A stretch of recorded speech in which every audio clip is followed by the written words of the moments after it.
أعوذ بالله من الشيطان الرجيم بسم الله الرحمن الرحيم ولما أن جاءت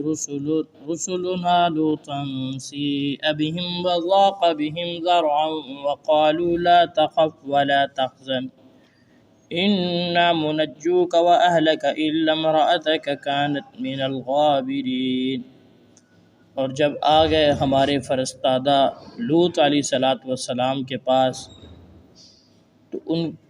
تو وہ پریشان ہو گئے اور ان کا دل ان کی وجہ سے تنگ ہو گیا۔ وہ کہنے لگے کہ آپ خوف نہ کریں اور نہ ہی غم کریں، بے شک ہم آپ کو نجات دیں گے اور آپ کے گھر والی کو بھی اور آپ کے گھر والوں کو بھی، سوائے آپ کی بیوی کے، وہ پیچھے رہنے والوں میں سے ہوگی۔ اِنَّا مُنزِلُونَ عَلَىٰ أَهْلِ هَٰذِهِ الْقَرْيَةِ رِجْزًا مِّنَ السَّمَاءِ بِمَا كَانُوا يَفْسُقُونَ،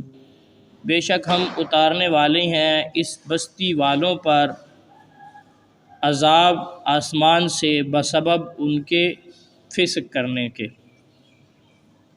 وَلَقَدْ تَرَكْنَا مِنْهَا آيَةً بَيِّنَةً لِقَوْمٍ يَعْقِلُونَ، اور البتہ تحقیق ہم نے چھوڑی ہیں اس قصے میں واضح نشانیاں اس قوم کے لیے جو عقل رکھتی ہو۔ حضرت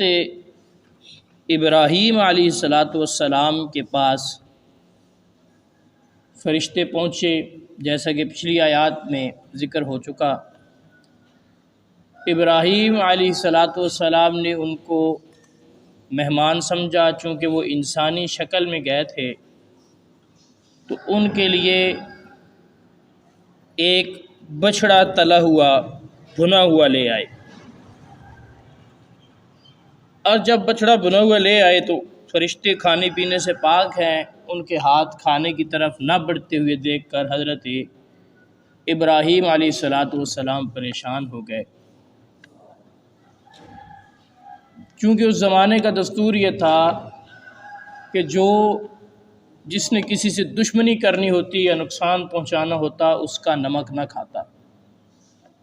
آج کل تو ہوتا ہی ایسے ہے کہ جس سے دشمنی کرنی ہوتی ہے، جس کا نمک کھاتے ہیں اسی کو نقصان دیتے ہیں۔ اس زمانے کے اندر یہ دستور تھا۔ اس چیز کو دیکھ کر ابراہیم علیہ السلام نے سمجھا کہ شاید یہ دشمن ہے، تو انہوں نے حضرت ابراہیم علیہ السلام کو ان کے بیٹے حضرت اسحاق علیہ السلام کی ولادت کی خوشخبری دی، یعنی اہل شام پر کے لیے وہی فرشتے رحمت کے بن کے آئے، چونکہ حضرت اسحاق علیہ السلام کی ولادت اور اس کے بعد انبیاء کا سلسلہ حضرت عیسیٰ علیہ السلام تک ایک طویل سلسلہ ہے، تو سارے حضرت اسحاق علیہ السلام کی اولاد میں سے ہیں، یعنی حضرت اسحاق کے بیٹے حضرت یعقوب، اور یعقوب علیہ السلام کی اولاد کو ہی بنی اسرائیل کہا جاتا ہے، اور اسی سلسلے سے آگے سارا سلسلہ نبوت چلا حضرت عیسیٰ علیہ السلام تک، اور حضور نبی کریم صلی اللہ علیہ وسلم حضرت ابراہیم علیہ السلام کے دوسرے بیٹے حضرت سیدنا اسماعیل علیہ السلام کی اولاد میں سے ہوئے۔ اب یہاں فرشتوں کے ساتھ ابراہیم علیہ السلام کی بات چیت ہوئی اور انہوں نے ساتھ یہ بتایا کہ ہم قوم لوط پر عذاب نازل کرنے کی غرض سے جا رہے ہیں، اور ابراہیم علیہ السلام نے وہاں پر انہیں اپنے بھتیجے کی فکر ہوئی، اور انہوں نے کہا کہ وہ تو حق پرست بھی ہیں، حق گو بھی ہیں، اللہ کی طرف سے پیغمبر بھی ہیں، تو فرشتوں نے کہا کہ ان کو ہم نجات دیں گے۔ اب فرشتے وہاں سے انسانی شکل میں ہی پہنچے حضرت سیدنا لوط علیہ السلام کی بستی میں، سدوم اور عمورہ کی بستیوں میں، اردن کے علاقوں میں، اور یہ نوجوان اور خوبصورت لڑکوں کی شکل میں تھے۔ جب حضرت لوط علیہ السلام کے پاس پہنچے تو لوط علیہ السلام نے سمجھا کہ یہ مہمان آئے ہیں، اور مہمانوں کے حوالے سے ویسے ہی یہ قوم بڑی بری تھی، اور پھر اوپر سے یہ نوجوان اور خوبصورت لڑکوں کی شکل میں جب فرشتے آئے تو حضرت لوط علیہ السلام ان کو دیکھ کر پریشان ہو گئے اور دل تنگ ہو گیا۔ پریشان مہمان کی آنے پر نہیں ہوئے، پریشان اس بات پر کہ اپنی قوم کی بدبختی پر اور قوم کی غلیظ اور گندی عادت پر پریشان ہوئے کہ یہ قوم تو مہمانوں کو تنگ کرتی ہے، اور مہمان بھی نوجوان بچوں کی صورت میں ہے، اور اس قوم کے ارادے ٹھیک نہیں ہیں، تو مہمانوں کی بے اکرامی کی وجہ سے تنگ دل ہوئے اور ان کی میزبانی نہ ہو سکے گی، اس وجہ سے حضرت لوط علیہ السلام پریشان ہو گئے اور تنگ دل ہو گئے۔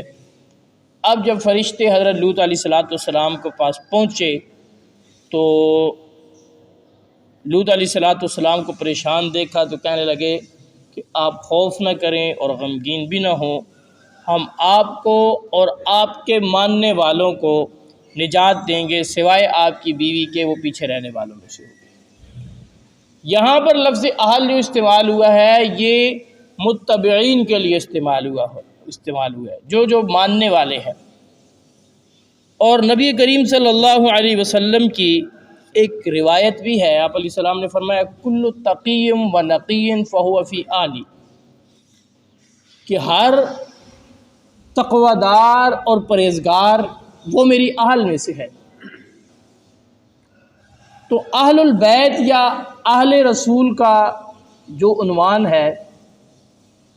سب سے پہلے حضور کے رشتہ دار اس کا مصداق ہیں، لیکن یاد رکھیں وہ رشتہ دار جو ایمان لائے۔ آپ علیہ السلام نے فرمایا، بخاری کے اندر روایت ہے، مسلم شریف کے اندر بھی، کہ آل جعفر، آل علی، آل عقیل ان کے لیے زکوٰۃ لینا جائز نہیں ہے، یہ میری آل میں سے ہیں، لیکن شرط یہ ہے کہ وہ مومن ہوں۔ یہ بات ذہن میں رکھیں، اگر کوئی حضور کا رشتہ دار ہے لیکن ایمان نہیں لایا تو اب اس کا ایمان نہ لانا اس کو حضور کی قرابت اس کو نفع نہیں دے سکتی۔ ایمان کے بعد حضور کی قرابت اور حضور کی رشتہ داری بھی ہے تو پھر اس کے لیے اعزاز ہے، پھر اس کے لیے فائدہ مند ہے، کیونکہ حضور کی قرابت اصل تو ایمان ہے نا حضور پر۔ تو اسی طرح اب یہاں پر حضرت لوط علیہ السلام کے اہل جن کو کہا گیا ہے انا منجوک و اہلک، ہم آپ کو اور آپ کے اہل کو نجات دیں گے، تو اہل کا جو ہے یہاں پر مصداق حضرت لوط علیہ السلام کے تمام پیروکار جو ان پر ایمان لائے، اور اگر ایمان نہیں لائی تو سگی بیوی بھی ایمان نہیں لی، فرمایا الا امرأتک کانت من الغابرین، بیوی اپنی جگہ پہ ہے لیکن ایمان نہیں لائی تو وہ پیچھے رہنے والوں میں سے ہوگی، تو قوم کے اندر رہ جائے گی، عذاب اس پر بھی ہوگا۔ انا منزلون علی اہل ھذی القریہ،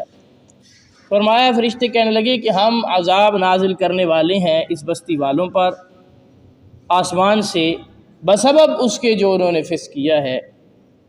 اور ساتھ یہ بھی کہتے ہیں کہ ہم اس بستی کو جو ہے اللہ تعالیٰ فرماتے ہیں کہ ہم نے اس بستی میں کئی نشانیاں چھوڑی ہیں عقل والوں کے لیے۔ یہ جو صدوم کی اور عامورہ کی بستیاں ہیں مدینہ سے مکہ سے شام جاتے وقت راستے میں آتی ہیں، آج کل وہاں پہ بحر مردار ڈیڈ سی کے نام سے سمندر ہے، اور وہاں کے لوگوں کا اس چیز کو ماننا ہے، بلکہ سائنسدان بھی اس چیز کو مان چکے ہیں، جدید سائنسدان، کہ یہاں پر کسی زمانے میں آبادی تھی، پھر اللہ کی طرف سے عذاب آیا اور یہ آبادیاں الٹ گئیں اور یہاں پر سمندر آ گیا، اور وہ پانی آج بھی ایسا ہے کہ وہاں اس پانی میں کوئی انسان زندہ نہیں رہ سکتا، وہ اللہ کے عذاب کی جگہ ہے۔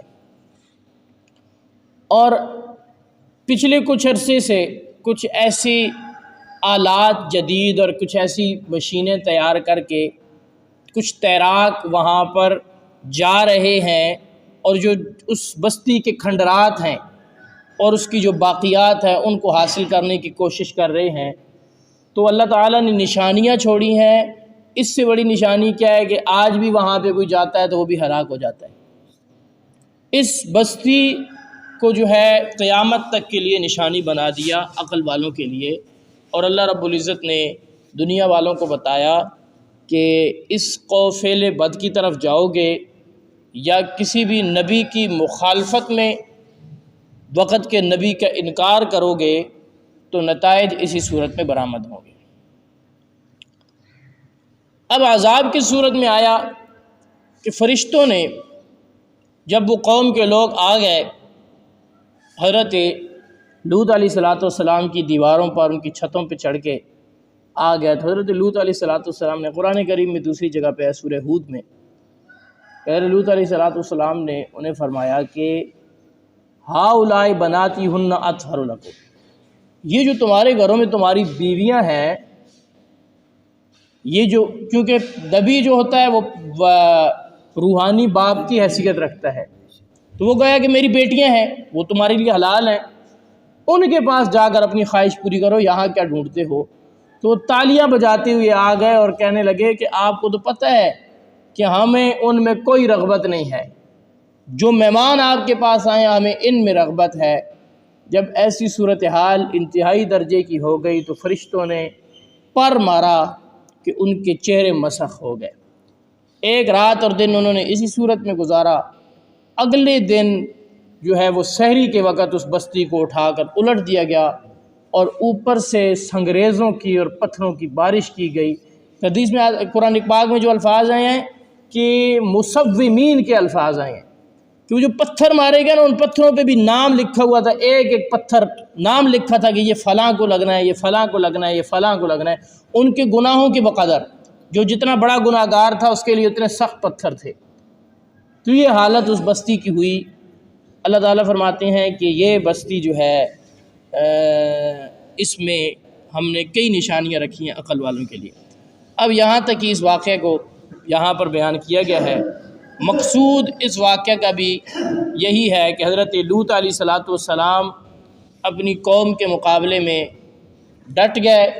آزمائش آئی، آزمائش میں ثابت قدم رہے،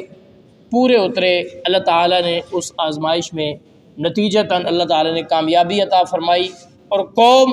جو ظلم و ستم کرنے والی تھی اللہ تعالیٰ نے اس کو ہلاک کیا، تباہ و برباد کیا۔ یہاں سے مفسرین نے یہ دو واقعات جو یعنی کہ پورا واقعہ حضرت ابراہیم علیہ السلام کے پاس فرشتوں کا آنا اور پھر حضرت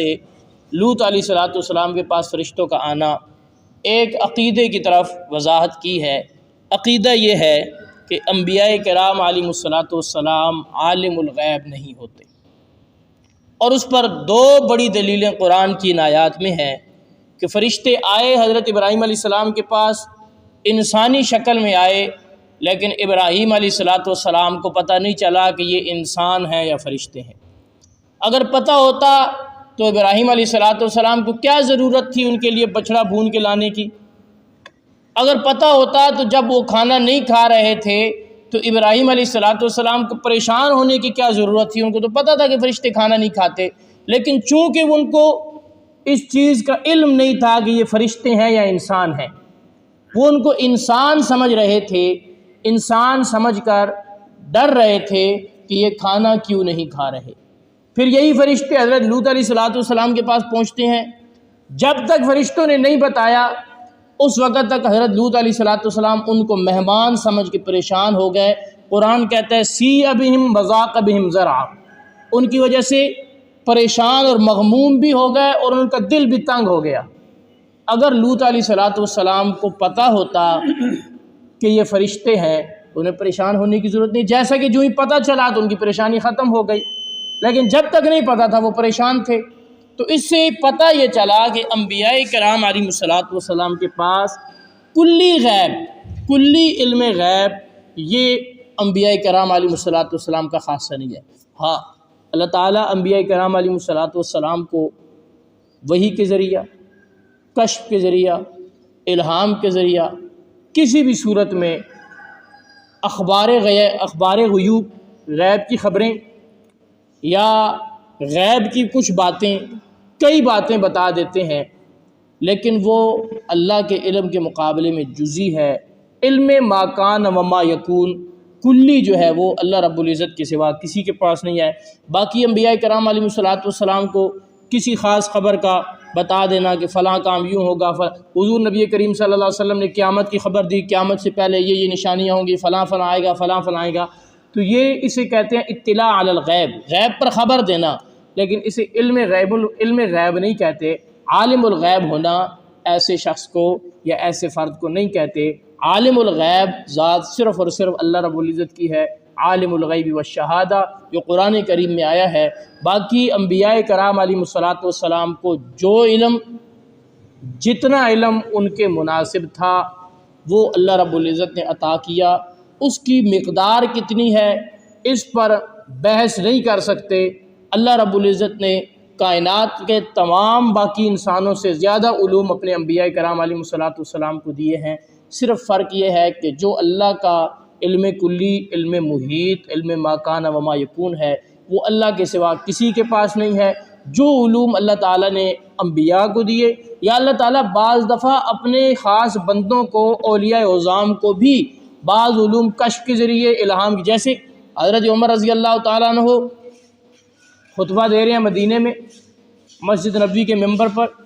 اور وہاں سے اللہ تعالیٰ نے بذریعہ کشف دکھا دیا، اور وہاں پہ کہتے ہیں یا ساریۃ الجبل، حضرت ساریہ رضی اللہ تعالیٰ عنہ کو جو ہے کفار نے گھیر لیا اور وہ پہاڑی کی طرف سے حملہ کرنے لگے، وہاں سے اللہ نے دکھا دیا یا ساریۃ الجبل، وہاں پہ کھڑے ہو کے کہہ رہے ہیں ہزاروں میل دور کے فاصلے پر۔ اسے کہتے ہیں کشف۔ یہ اللہ تعالیٰ اپنے خاص بندوں میں سے کسی کو کروا دیں، اس کا بھی انکار نہیں۔ اللہ تعالیٰ کسی کو جو ہے بذریعہ الہام کوئی چیز بتا دیں، اس کا بھی انکار نہیں۔ لیکن ان ساری چیزوں کو، وہ کشف ہو، وہ الہام ہو، یا انبیاء کرام علیہم الصلاۃ والسلام کو وحی کے ذریعے بتایا جائے، ان ساری چیزوں کو علم غیب نہیں کہا جا سکتا۔ علم غیب جو کلی، محیط، ما کان و ما یکون کا ہے، یہ خاصہ صرف اور صرف اللہ رب العزت کا ہے۔ اللہ تعالیٰ کے سوا عالم الغیب ہونا نہ کسی نبی کا خاصہ ہے، نہ کسی ولی کا خاصہ ہے، اور نہ کسی جن یا فرشتے کا خاصہ ہے۔ یہ صرف اور صرف اللہ رب العزت کا خاصہ ہے۔ اور ان آیات سے یہی عقیدہ پتہ چل رہا ہے کہ انبیاء کرام علیہم الصلاۃ والسلام میں سے دو جلیل القدر پیغمبر ہیں، لیکن اہم واقعات پیش آئے، اللہ نے نہیں بتانا جب تک چاہا تو ان کو خبر بھی نہیں تھی کہ یہ فرشتے ہیں یا انسان ہیں، اور جب اللہ رب العزت نے بتانا چاہا اور ان کو خبر مل گئی اور پتہ چل گیا، تو اس سے پتہ چلا کہ اللہ بتائے تو حضرت عمر کو مدینہ مسجد نبی کے ممبر سے ہزاروں میل دور کا دکھا دے، نہ بتانے پہ آئے اللہ رب العزت تو ابراہیم علیہ الصلاۃ والسلام کے سامنے فرشتے بیٹھے ہوں، ان کو خبر نہ ہو کہ یہ فرشتے ہیں یا انسان ہیں، یہ اللہ رب العزت کے بتانے پر ہے۔ اللہ جسے بتا دے، جسے نہ بتائے، اصل عالم الغیب ہونا یہ خاصہ ہے اللہ رب العزت کا۔ اللہ رب العزت سے دعا ہے دین متین کی